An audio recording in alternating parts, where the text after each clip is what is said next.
and he's having a good time being bad. But mostly. Just spoiler alert for Star Trek for anyone who's watching. We're over £500. We're at £605. Eat that, Lewis Capaldi. No, I don't mean that, Lewis. I'm really sorry. You're a delightful man with a lovely voice. But we beat you. I have no idea what I was talking about. It's a weird thing, rabbiting on by yourself in a bedroom, looking at characters that go by. Did I enjoy playing Hap from the OA? So I don't know who's watched the OA. I wish there's some way of seeing all your faces somewhere. That would be an awesome thing. The OA, if you haven't seen it, is on Netflix, and it's one of the most beautifully human things I've ever been lucky enough to be a part of. And I've been in a lot of stuff over 30-odd years. Some of it's very, very good. Some of it's brilliant. A lot of it's mediocre, and quite a lot of it is unspeakable piles of diarrhea that I had high hopes when I went in. The OA is often a category by itself, I think. It's so original and so human and so beautiful and so unpredictable. It's not. I don't know about you, but whenever I watch anything, I'm like, okay, well, I know roughly what's going to happen. I know how it's going to end. I know where it's going to go to. Even in the genius of Harry Potter, right from the beginning, you go, at some point, Harry Potter is going to fight this guy we're hearing about, who can't be named, and they're going to go face to face. They're going to fight. You know where it's going. With the OA, you never know where it's going, and it's such a beautiful, interwoven story. And the character I play does some things that look like they're really awful, but he knows they're awful, and he thinks the benefit to mankind for all time will be so great that it's worth the sacrifice. It's worth him taking on his shoulders these awful things that he has to do to a few people for a few years, because then in perpetuity mankind will be able to jump dimensions and not die. And then in amongst all that, he falls in love with one of his lab rats, and he hopes that she can step outside all this and see him for the visionary he is. And if that isn't beautiful, complicated writing, I don't know what is. If you haven't watched it, do yourself a favour, watch it. Oh, it's like a rolling advert now. Can I please say hi, Emily? No. Can I please say hi? I don't know. It went. How lovely was India Isley and her mum? She was an absolute darling. Did a film called Look Away with India Isley, and I was just smitten by how fantastic she is and what an amazing job her parents have done. You grow up in showbiz and you grow up in Los Angeles and you're an actress from a young age. I'm going to say 97% of the time you're just awfully fucked up and should be spending your time in rehab, but not fabulous India. I thought she was a total darling. Say hi, Velvet. Would you please stop telling me to say hi, because I've just spent my entire life. What character have I ever played that I felt most sorry for? I was in a film called Good with Viggo Mortensen, and I played a Jewish guy in Berlin in the 30s who was very arrogant, probably quite anti-Semitic, kind of self-hatred, and had a lot of status. Had his best mate who always looked up to him, had all the power over him. And then as the Nazis grew and grew and his best mate took advantage of that, he lost not only his status, his wealth and everything, he lost his dignity. And he was reduced to begging from his friend. I don't know, something about that. I did this thing, which I advise if you're studying history. I was out today with a 16-year-old who's studying history, doing something really clever. For this particular period, instead of reading history books, instead of listening to people who are looking back and interpreting it, he's only reading diaries from the time. And that's what I did. I only read diaries from the time, which means they've got no foresight. They don't have the wisdom of hindsight, rather. They're just thinking, well, this couldn't possibly get worse, or they're optimistic about things that we know didn't turn out well. It's a great way to study history. And I was reading diaries, and but I knew some part of my brain knows where it's going, and I know that this character is going to end up in a concentration camp, and that is a guy I felt sorry for. And there's another one. There's a thing called Scars on Vimeo. If you haven't seen it, it's brutal. It's a monologue I did based on a real series of interviews they did with this documentary maker did with a very, very violent, damaged man who grew up around extreme violence, very violent father, very violent culture, everyone around fighting all the time and stabbing and crushing and ultimately killing. And it felt like there was only one path for him. There was only one way to be, which is have your mind filled with extreme violence, and that's his first coach. That was his vocabulary for most of his life. And because it's a monologue, it was just me on camera with his thoughts all day, every day for weeks. It was a very dark thing to do, and I felt like I understood partly how he felt, and I felt sorry for him too. There you go. That's another serious answer. If I had the chance, would I play Magnum PI? I don't think I will get the chance. There's no point thinking about things that aren't going to be. Some people go, which part would you like to have played? That's the thing. You don't want to. There's no point judging anybody's insides by their outsides, and there's no point thinking about things that aren't going to happen to you. Wouldn't that have been nice? So I don't know about you, but I can get out of bed in the morning, and if I'm careful, feel like the luckiest person in the world. First of all, in the middle of this lockdown, I've got a home and I've got food, and I'm not desperate, I'm not starving, I'm not homeless, I'm not sick. So that puts me way ahead of the game, and I recognise that privilege. I try and deal with the responsibility of that by helping as much as I can. But even on a normal day before COVID, as an actor, I can wake up and think, I'm incredibly lucky and grateful because look what I get to do today. Or I can wake up and think, poor me, look who I'm not. Look at who's on the cover of that magazine. Look who just bought their latest whatever, fill in the blank, which is a terrible, toxic way to think. And the same is true of everyone. I've been lucky enough to play lots of soldiers. Did a film called Black Hawk Down, did a film called Green Zone, met real soldiers on the Patriot too, and on Civvies, and lots of things I've been on. I've had real soldiers around that I've become friendly with.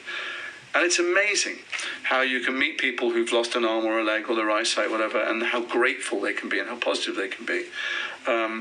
Because they know it could have been worse, or because they've still got their wife, or because they can still hear because their friend can't hear, lost their ears, or whatever. It puts things into your own problems into perspective, but it also shows you that it's always a question of perspective. So how can you find ways to be grateful? I am grateful right now that anybody turned up to TikTok, because my kids do TikTok. Dad, what are you doing on TikTok? You're too old, don't do it, just say no. And you've all turned up and you're asking questions, very sweet. And now we've got £607. Have it ever been in Russia, is a question. I was in a film called Death of Stalin, and it was about to open in Russia. It had all its press previews, standing ovations. It was going down very, very well. And then the night before it was due to open, Zhukov's daughter, Marshal Zhukov, who I play, his daughter complained to the Kremlin. And some lowly apparatchik somewhere, probably in the culture department, probably saw the complaint, shat himself, was frightened that Putin might find out, because Putin's a big fan of Stalin's, rehabilitating his name. The film is not a big fan of Stalin's, and banned it. But nobody in Russia took that seriously, because they don't ban films anymore. So one of the cinemas went ahead and showed it, and was raided by armed police or soldiers who shut the film down. And they did us a huge favour, not necessarily the financiers of the film. It became the most illegally downloaded and streamed film in Russia. However, I'm not going there because I played Zhukov. And I was in a film called Hotel Mumbai, which was partly financed by a wonderful Russian woman who said, you must come to Russia, we will love you there. The people see the movie, they think you're fantastic. And I said, that's very, very sweet of you, but I'm not, I don't think I'm that popular. Not that he's thinking about me very much, but I'm a bit worried about Putin. He says, no, he means an idiot, don't worry about him. It's even more of a reason not to go with her. So I won't be going to Russia anytime soon, but thanks for the invite. Greetings from, I can't read that quickly.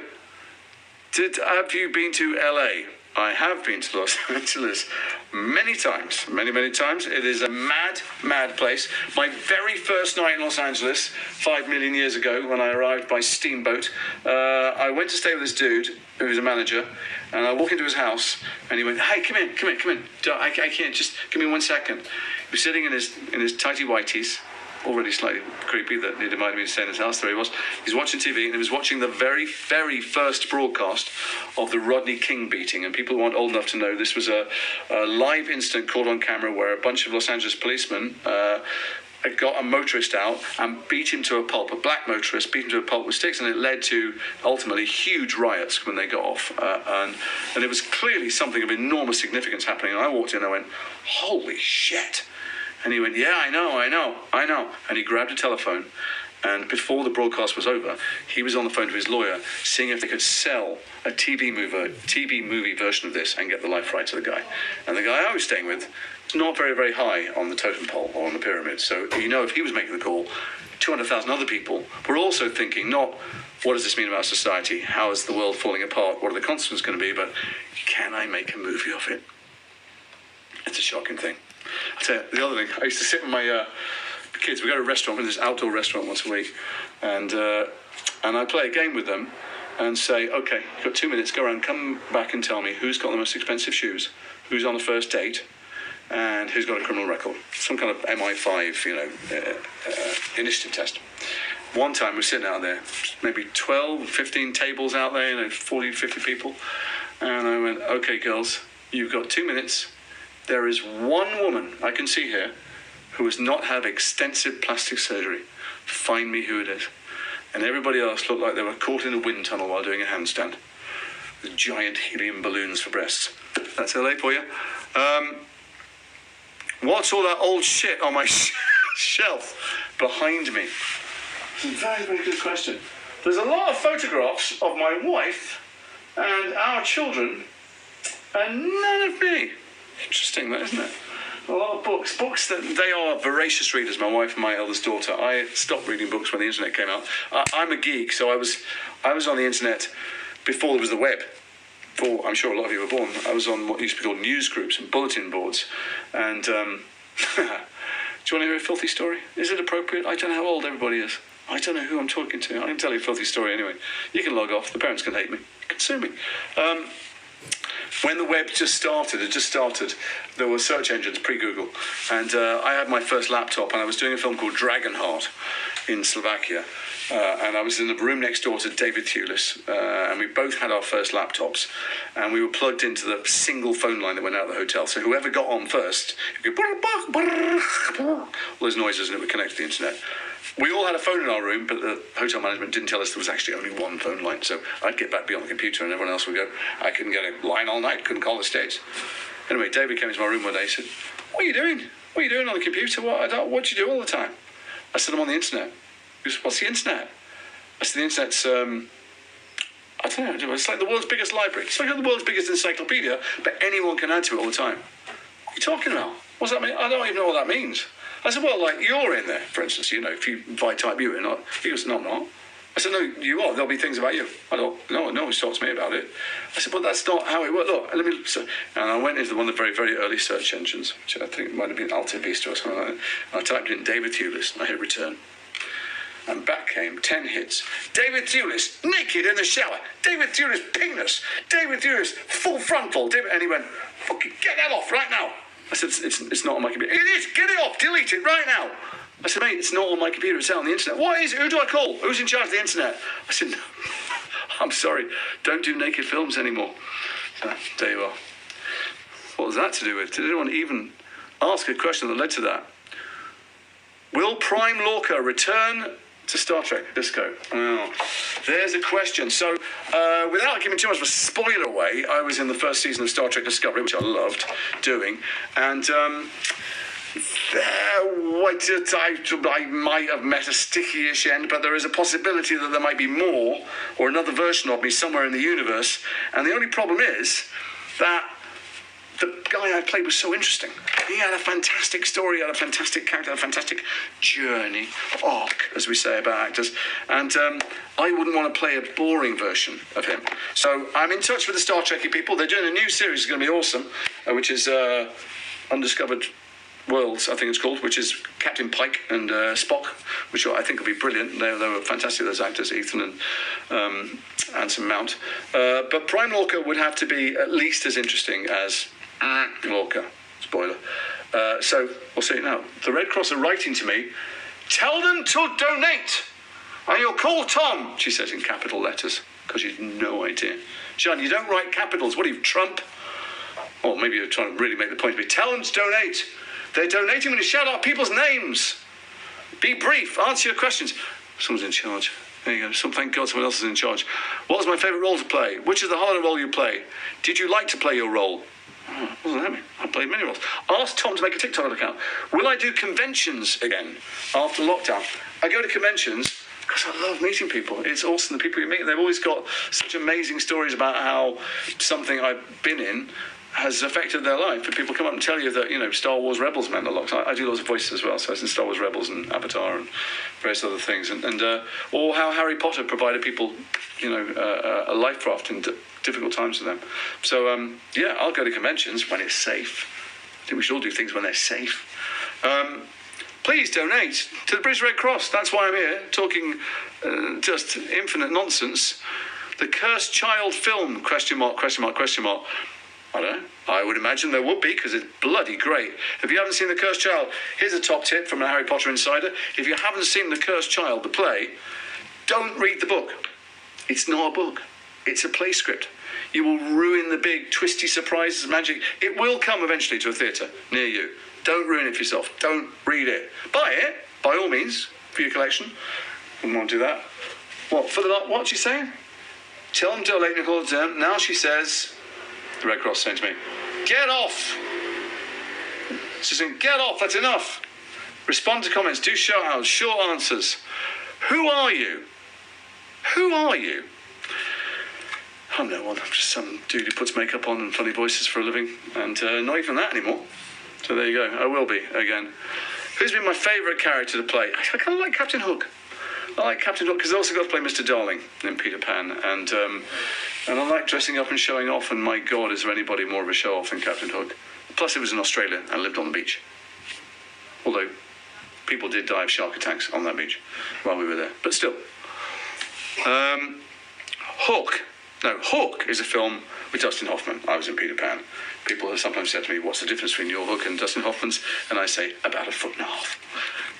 So, donate, hit that donate button. Because the Red Cross, just so you know why, the Red Cross are out there in Britain, bringing people home from hospital, feeding the homeless, housing the homeless, helping refugees, helping the people who have fallen through the administrative cracks, who are not getting money from the government and not getting food and not getting shelter and not getting help, who are lonely and desperate, and the Red Cross do amazing work, and that's why I'm here talking to you about anything. So if you have anything spare, please donate anything you like, as little or as much as you can. Am I still in touch with the Harry Potter cast? I spoke to my wife the other day. It's funny having a fake wife and a fake son. I speak to my son and I speak to my wife and I call her wife. Harry Potter is the gift that never stops giving. There's always something lovely to do, a place to open or a book to read or a charity thing to do or someone to meet to whom your character is important. At some point I met a lady, an amazing woman, an engineer on an oil rig, who dresses as Lucius Malfoy, has dressed as Lucius Malfoy almost every minute in her leisure time for the last, 15 years, and invited me to her wedding. Didn't go. I thought it was slightly inappropriate, but I hope if you're watching, I hope you had a fantastic time and your marriage is going strong and that you're not stuck on the oil rig. Do a TikTok dance. Do you know what's weird? I actually like dancing quite a lot, and so I've now joined TikTok because of this, and maybe I'll stay on it. It seems a bit inappropriate and for men at my age to be doing dances when it's mostly teenage girls, but I'm tempted. I can't. And I know that most of the time on these other platforms I'm talking politics and, important matters. Not that anyone's listening to me or that anything profound comes out of my mind, but can we just intersperse that with doing silly little dances on TikTok? I love it. Have you seen the Scoob dance? So the Scoob dance has had like 4 billion views to go with our film Scoob, and so I, of course, immediately practiced it, and then I stopped myself from posting it because it doesn't seem right, does it? Man my age, it's undignified. Who would play me in a movie of my life? Samuel L. Jackson, just because he's the coolest dude in the world. So we could do something with CGI, I'm sure. How did I get involved with the Red Cross? I've been involved with refugee stuff for... And I can't remember. They feel like they've always been in my life. I don't know. Sean, the lady who got me and involved with Red Cross and helped me, will be watching at home now, screaming, going, "Don't you remember that seminal occasion seared into all of our consciousness?" I can't remember. I've been to refugee camps with them and destitution centres, and I've met some extraordinary people, both who work for the Red Cross and who are helped by the Red Cross or have been helped by the Red Cross and then helped back. I've seen the work they do at the sharp end, and it is stunning. And actually, do you know what? In a time like this, when we're all locked in our houses and feeling very, very powerless and often feeling very bleak, that, what is the future and how's it going to be? And just helping in any way. Helping now, giving some money would be great if you can. Helping by phoning a lonely person, helping by giving some food to someone who hasn't got it or can't get to the shops, or volunteering to do anything at all. just makes everything so much easier. Instead of seeing the world as one giant dark cloud, you go, oh, that person down the road needs my phone call, and is glad that I went or that I brought them their groceries. So I can't remember how, but I'm so thrilled that I am involved with them, and everything they do all over the world is great, and people who do it in England. We went to this centre once where they're handing out food to people who don't have asylum status and are stuck often for decades. And there's a guy there, and the lady who's with me, Sian, said, hey, what are you doing here? Because this is a guy who works at Red Cross Central Office, and on his day off every week, he volunteers at one of the places that hands out food and clothes. That's how extraordinary it is. Let me try and call Tom again. Well, I've probably gone on for too long. It's 8:10. Maybe I should go. I don't know. 686 quid. Let's get it to 700 quid.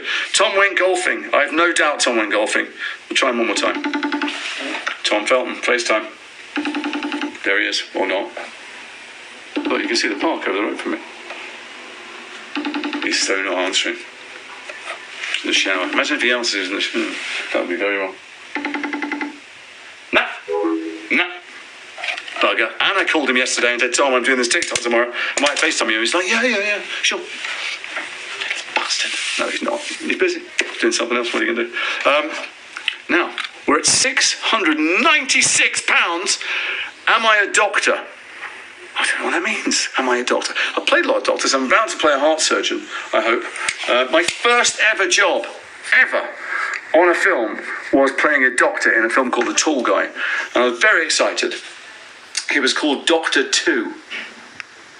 Or a slightly worrying red flag. And I get to the set and I've got two lines, I think. One is spleen, and then I go, that's right, he's spineless. It was with Jeff Goldblum, the fabulous Jeff Goldblum. And I get to the set and they give me what we're very familiar with now, which is a surgeon's mask and a hat. And all you can see is that, there. I'm like, shit, my first part of that. And then the director, Mel Smith, who was buzzing on who knows what at 7 o'clock in the morning, said to me, bear in mind, I've never been on a film set before.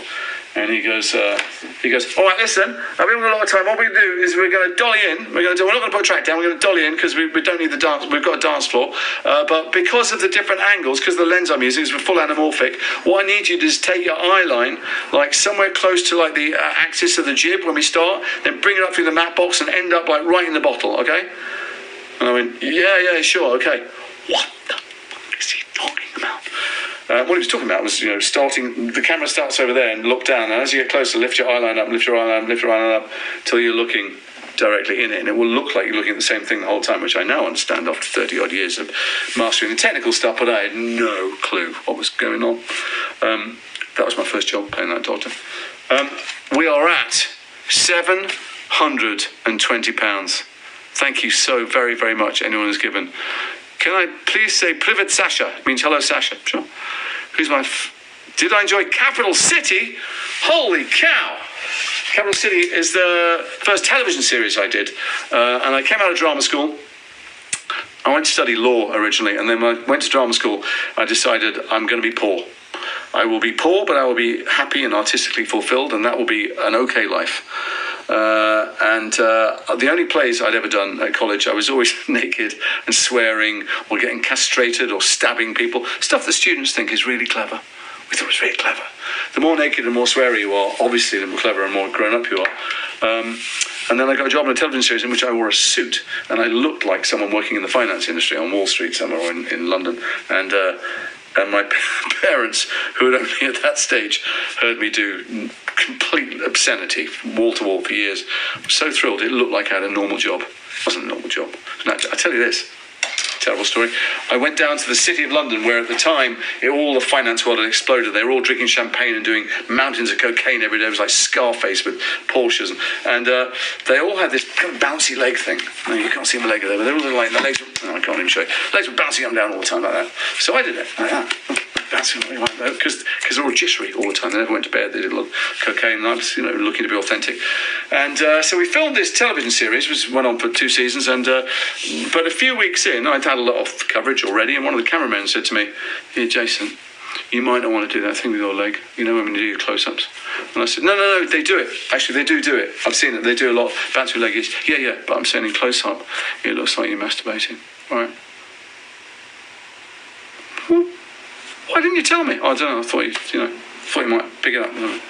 Anyway, didn't do that anymore. But I did love doing Capital City because I learned to relax on camera for 2 years, which is an incredibly important thing, to relax. How are you? Millie joined. Wow. Check the donations. Oh my God, somebody just gave a fortune. Who the hell gave that? Or was it a lot of people? Did hundreds of people come and give £1 each? That is fantastic. I don't know how to thank you, whoever gave that money, but that's fantastic. Do you remember my time on the West Wing? Yeah, the West Wing, which is, if you haven't seen it, if you're in lockdown now and you're going back and rediscovering TV series, watch the West Wing. It's utter genius. When Aaron Sorkin was writing it, who ended up being an Oscar-winning screenwriter, there's nothing like it. He would take the most important issues in our world and he would filter them through personal stories, so they always felt personal and emotional, and had big debates about the most important things, and it was fantastic. I got there just after Aaron Sorkin had left, and I was a bit freaked out because they all stuck to exactly the punctuation and the syllables and the every single word as written. And I wasn't used to that from British telly or British films. That's not the way we work. We're a little bit looser than that. And so I said, and I was playing a photojournalist in Gaza. So I said, well, let's make him from Northern Ireland, because then he'll have a background of religious war and, a kind of internet, that kind of division, and that might make him, that's why he went into photography. And the director's like, yeah, I like that. Yeah, it's great. Okay, let's do that. But I really did it so that when there were bits of dialogue I couldn't quite manage, I'd go, yeah, they wouldn't say that in Ireland. That's not really a Belfast expression. So I can tweak it a little bit. But I loved it. I loved the West Wing. And in the West Wing, I won't spoil it for you, but there were these many long-running characters, but there were two characters that should have been a couple. The great unconsummated love story of many seasons, with these characters called Josh and Donna. And I loved the show, and I'd seen every episode of it, and I got there, and I got between them. And when she was flirting with me, I was thinking, no, save yourself for Josh. And then there was a scene in which it said, the script said, it's morning, Donna has slept with the photographer, me. And the director goes, oh, why don't we do it two ways? We'll do it, she's sending an email, and the camera will move around, and we'll just see that you're in the bed behind her. And then we'll do one where maybe you come up and put your hands on her shoulders. Okay, so we do the one on the bed, and he goes, let's do the other one. I come up and put my hands on her shoulders. She stands up, Janelle, turns around, sticks her tongue right down my throat, and wrestles me to the ground, and kind of makes out with me for a minute. And then the director goes, cut. And the whole time she was doing it, I was thinking, no, this is so wrong. And also, what are you doing? And she said, cut. And I went, Janelle, what the hell was that? And she went, freebie. So I remember that, about the West Wing. Why are you complaining then? I'm not complaining. What is my favourite film? Dude, it's The Godfather. Well, Spinal Tap and The Godfather. If they could combine the two, if The Godfather went up to 11, it would be incredible, but both of those. Wow. Why are you famous? No hate, though. I'm really not famous. This is I'm a very, very, very lucky actor. I work a lot, get to be in a bunch of fab things, sometimes more fab, sometimes less fab. I got the subway, walk around the streets, no one pays me the slightest bit of attention in the supermarket. But when I go to a premiere and they say, oh, the bloke who played Lucius Malfoy or Captain Hook, whatever it is, everyone screams my name and gives me all this status. Or we go to a convention, I never for a second think that it makes me in any way special, because A, my family will treat me like a total moron, which I'm sure I deserve, and B, when I'm not at those events, no one gives me a second look. And growing up, no one gave me a second look, so it sure ain't me. What was the tattoo? Oh, these things go. Helena Bonham Carter's birthday is tomorrow. Okay, that's good. Type your comments as soon as you're about to pick up his glasses. What was the tattoo like for the dark mark? Here's a weird one. Lots of people have that tattoo. So I go to conventions and people are always coming and going, hey, man, hey, look, what does it say? And I go, and they've got the dark mark. Now, I love Deathly Hallows as a tattoo, and a lot of people love tattoos, and they're covered, and people sometimes have Hogwarts across them. And I think the dark mark is a strange one to have. I don't want to make anyone feel bad for having it, but it is like having an SS tattoo. I mean, the Death Eaters are the Nazis. Let's not, the allegory is not too obscure here. But the hardest thing of all is that a lot of people come up and ask me to sign their body, and then they go and get it tattooed at a convention. That's happened a lot, and I don't like it. I just don't want to, I just don't think it's right. It's my name. What am I? I'm some idiot who might, not get a job ever again and go and open a cake shop. And why would they want my autograph on it? But I can never dissuade them from doing it. And I go, have as many photographs you like for free, please, you know. And then about 6 months ago, I was at a convention, the girl comes up, she goes, will you sign my arm? She's with her mum, I think. And I said, please don't do that. Please don't do it. You know, sometimes they go, look, I have everybody else. And they have like 1,000 tattoos, signatures, what are you going to do? But this girl didn't. And I said, I'm just an actor. I'm just a bloke who puts on funny voices and really not worth memorialising on your body. Take a photograph. She goes, I really want it. I really like the stuff you've done. And I love this. And I said, what if I'm a paedophile? And she went, what? I said, well, what if I've recovered memories? Or what if I turn into one? Or what if I've done things in my past that I don't remember? She goes, well, are you? And I went, I don't know. I could be. She looked at her mum and she went, and I can have any photograph? And I went, you can have any photograph, darling. And now that's my standard line. When people want me to sign them, I go, what if I've got a bunch of children chained up in a basement? So I don't have a tattoo just because I can't decide what to do. And so the dark mark took no time. The wig took a long time. And the makeup. So people thought I really let myself go to rack and ruin. But I always thought that Lucius went to Azkaban had a very bad time at the hands of the Dementors. And so when he came back, I made sure I had red eyes and stubble and my hair was no longer beautifully coiffed. I think a lot of people thought that was me just kind of letting the side down. Can we get donations to £1,000? I should think so. It's £920. Talk about Star Wars Rebels. I will. Somebody give some money to the Red Cross and I will talk about Star Wars Rebels. I'll talk about it anyway. Star Wars Rebels is a tricky one for me because people come up to me and hold on, I'm trying to look for what they're saying to me for the Red Cross, and it's not. It's my dad writing about car insurance. You don't know about that. So I got invited to do Star Wars Rebels and I went down to the studio. You normally don't meet anybody. So I was in a Pixar film and I'm in the Scoop, and you don't meet any of the other actors. But they were all there in the studio. It's a very rare thing. And they'd been there for a while and they knew each other really well. And I went in there and I don't think they showed any pictures of the Inquisitor. And I thought, how can I make him sound different to the many other people I've played? And I had an actor called James Mason in my head. It didn't end up sounding like a James Mason impression, but I just had a trigger for that in my head.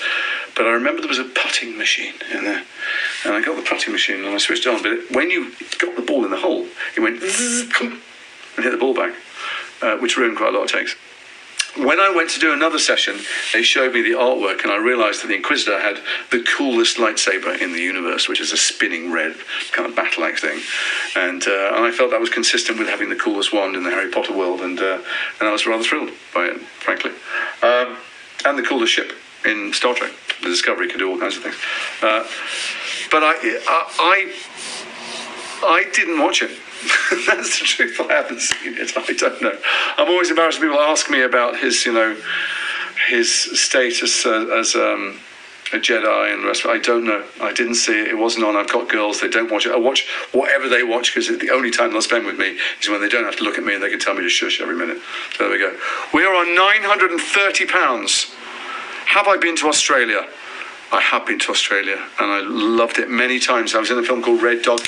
Peter Pan shot there. I lived on Broadbeach for a year, which was fantastic. And the kids didn't have such a good time on Peter Pan. Jeremy did. Rachel had a tough time, who played Wendy, and the other kids who played the Lost Boys and their doubles. So I lived on the beach, so I invited them to my house all the time for boogie board parties and barbecues and ice creams or whatever. So I was kind of like the quasi-godfather of all the children, although often some of them had their parents there as chaperones. And the tough thing was getting them to be scared of me when I played Captain Hook, because they weren't scared of me, because I was the guy that made the set a bit more fun, because the set was quite tense often. We went 6 months over, I think, and like $70 million over, and they just didn't shut the film down because they thought they were making a masterpiece. I think it is a masterpiece. It died at the box office. I think it's maybe one of the best films I've been in. But there was a lot of tension around, a lot of tension, a lot of anger, a lot of panic and terror. And I had to try and make the kids have a good time, so I was just messing around the whole time and trying to make them laugh and undermining authority wherever I could. But I loved it. And then I went back and I did Red Dog True Blue, and then I did another film. I did Hotel Mumbai in Adelaide, which everyone proudly told me is the serial killer capital of Australia. Well done, Adelaide. Very good. And then I made another film recently called Through Line. It's about swimming. Don't think it's called that. I don't know. But anyway, it's a fantastic film. And it will be out at some point. I don't know. What's the life of a person faker in COVID-19. What is the life? I think you mean, what do I do as an actor now for this coronavirus? I try and raise money for good causes, and I get out and help a bit, and I send messages of support to the frontline workers, and I try not to be a drain, and I do whatever I can constructively. You know, a lot of businesses are closing down, a lot of theatres are going to close and maybe never open again, so I do whatever I can to, I'm reading stories to people, both organisations and my godchildren, and I'm writing and developing scripts and all the rest of it, and trying not to go mental. Some days I find it very, very hard. I don't know how you're all finding it. Some days I get very scared, and it's probably on the days that I'm reading too much news, too much speculation. There's only so much you can do. So control the things you can control and let go of the rest, because otherwise you drive yourself mad, would be my advice to me. I don't know about you. Please tell people not to go to the beach. Actually, I won't do that. Listen to the scientists, don't listen to the politicians, don't listen to the newspapers. You're not going to catch it outdoors. You're not going to catch it outdoors if you're standing 6 foot away from people. If there's free air and ventilation going around, you're not going to catch it. If you're standing talking to someone indoors, if you will, or if you stay indoors, there's lots of data about people who were in restaurants and infected half the restaurant, people who are in offices and infected hundreds of people in the office, a choir rehearsal, one person infected half the choir. There's almost nobody's ever caught it outdoors, and you certainly don't catch it outdoors if there's a breeze around. So go to the beach, go to the park. Just don't go to the beach and party like it's spring break and get too close to anybody.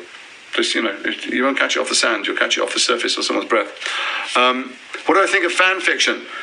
Very, very dangerous. When people write the kind of extremely naughty things they write about Lucius Malfoy and Hermione, for instance, which I've seen. I much prefer the Draco Hermione. Dramini, I think it's called, that stuff. And fan fictions, fan stuff generally is dangerous. I'm an idiot who doesn't take the bins out, and I get paid. Actors used to be the scum of society and run out of every town, which is probably more appropriate than the extra status we get. And if you start to believe that you are in any way special or different or deserving of any kind of special treatment, A, you stop being able to do your job and represent human beings, and B, you become an insufferable prick. So part of that happens with interactions with fans. I can't hear you now, so I can't talk to you, so it's just me talking, like someone very boring in a bar. But when I do meet people, I hope I achieve sometimes. I try and make sure they know from the encounter, by the time they walk away, that I am just as much, if not more, of a waste of space than they are, because people often come up and feel less than me because I've been on the telly. I've been on the telly because that's what I chose to do for my job, and I don't have any other skills, but it doesn't make me, certainly doesn't make me more important or worth listening to than anybody else. So fan fiction, any fan stuff is a dangerous interaction. So fans, lovely fans, give me artwork all the time. Here's this fabulous thing, Steffi. I'm sure you're watching Steffi in Germany. If you are, there's a genius artist called Steffi for whom I am one of a number of muses, and she does incredible art with me all the time. And I try not to engage because, she doesn't, but other people give me artwork a lot, and I try and give it back or sign it because, well, I'm going to put it on the walls here. Do you think my wife wants to come into the bedroom with pictures of me all over the wall? Or anybody wants to come into a shrine to me? So I try best and avoid anybody who places me on a pedestal because I could be as prone to getting a big head as anybody else, and I try and avoid it. No, you're an angel, Stephanie. Too fast. What's my Patronus? Donald Trump's hair. What food am I binging on? Jesus, that is dangerous. I'm getting a terrible Corona Valley. But I've got these 2 films lined up, as much as films are ever lined up, who knows, for when this is over or when we can go back to work. And for one of them, I should be fat and muscly and just a big thing. And for the other one, I should be skinny as a rake. And it looks like both might happen either at the same time or straight after each other. I don't know what to do. I'm justifying the big family packets of crisps and chocolates at 3 o'clock in the morning with the fat film. And then I put the packets in the bin, and I'm thinking about the thin film. Then there's a television pilot I'm meant to shoot in which I'm a heart surgeon. I'm guessing they don't let themselves get too out of shape. There is a terrible thing, though, that the camera puts all this weight on. So when you're in normal shape, you look a little bit out of shape and podgy on camera. If you're skinny, you look normal on camera, and if you're a little bit overweight, you look like Mr. Blobby. So I'm allowing myself to get horribly out of shape, so I've got something to do to get back in shape. Got to find something to do, haven't you? Do I have a nickname? £950. Come on, 50 quid we can get there. And TikTok, I'm going to double it. Thank you so much, TikTok, and that will get us to 1,900 quid. When I was a kid, I wanted a nickname. And I wanted, me and my friend Kevin Anderson, we wanted a nickname. I wanted to be called Jow, and he wanted to be called Kez. But nobody knew. So we started graffitiing it around school and around where we lived. It didn't take off. I remember one time we tried to vandalise a phone box because punk was big. But we couldn't break anything. It was all a bit too well made. Like the glass wouldn't break. I think it was plastic. We couldn't unscrew the thing. It was a horrible failed attempt. It's a story of my entire life. Now, my live broadcast contained vulgar content. Please adjust content immediately to avoid suspension. I've been doing it all the way through. What was vulgar recently? Can't believe it. All right. Call Tom again. All right, it's the last time I call him. I should probably talk. I've been talking for an hour and a half. Let me. Tom. It's going to be really annoying. He's going to say, you called me 3 times, mate. Obviously, I didn't want to answer the phone. There are other people I could call. I know you'd like me to call Emma Watson or Bonnie or Dan or Rupert or something, but I haven't spoken to them for ages. I just call them out of the blue and then put them live on TikTok. It just seems, I don't know, seems slightly inappropriate. And I was going to call I live very close to Tandy Newton, who is in Westwell, that maybe you will watch, and she's my mate, and her husband's one of my best mates, but also haven't lined that up with her. I had I made a little list of famous people. If I thought I was getting desperate, I'd call, and then I thought, they'll hate me and they'll never answer the phone again. So I'm really sorry you've just had me.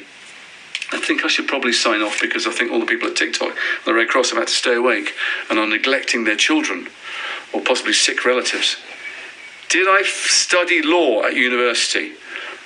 And any advice?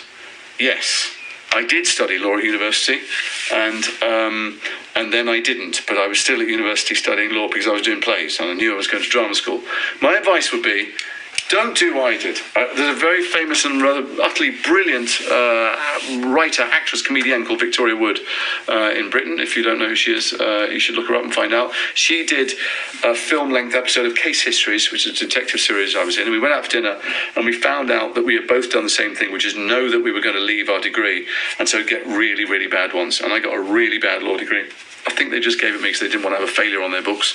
I'm sure I got the lowest marks since anybody took the exams on acid in the 60s. But I got a degree without honours. It's an honours degree, but I didn't have honours. Because I knew I was going to go to drama school, and I think I was deliberately not giving myself a back door on the way out. And my advice would be, whatever you do it full tilt. I should have got the best degree I could have got, and then, do everything the best you ever can. But there's no point in half doing something.